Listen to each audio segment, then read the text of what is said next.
May kasabihan po tayong absence makes the heart grow fonder.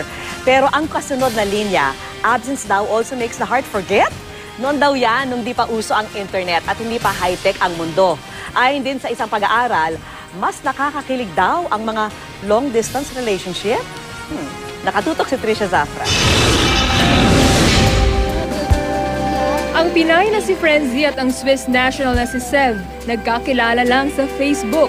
Pero kahit milya-milya ang layo sa isa't isa, umusbong ang kanilang pagmamahalan at going strong daw sa kanilang matatawag na Skype love affair. Friend suggestions, like that.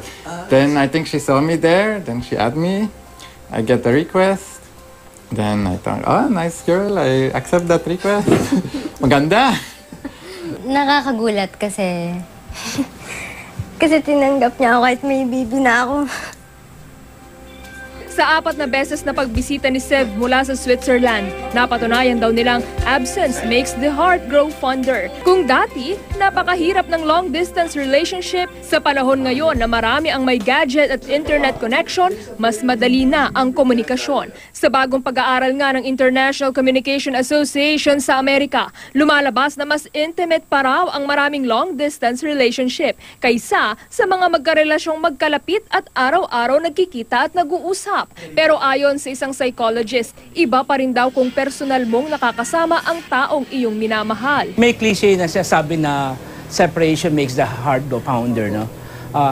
Cliche lang naman ito na sino bang gustong malayo sa kanyang minamahal. Kapag lagi mo kasing kasama ang isang tao, mas makikilala mo siya, maging ang di magaganda niyang katangian. Sabi pa ni Doc Danny, natural sa mga babae na maghanap ng ka-holding hands bunsod ng kanilang hormones. Ang mga babae raw nagsasalita ng 20,000 words kada araw, kaya't maghahanap at maghahanap ng kausap.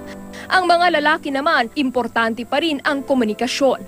Hindi na nga maiiwasang magkalayo ang mga tao dahil sa napakaraming dahilan. Pero napakarami na ring paraan para mapanatiling tapat ang samahan at pagmamahalan.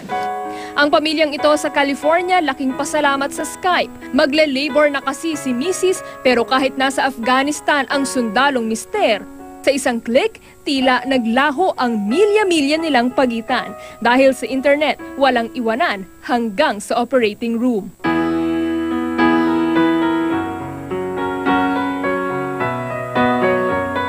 Trisha Zafra, nakatutok, 24 oras.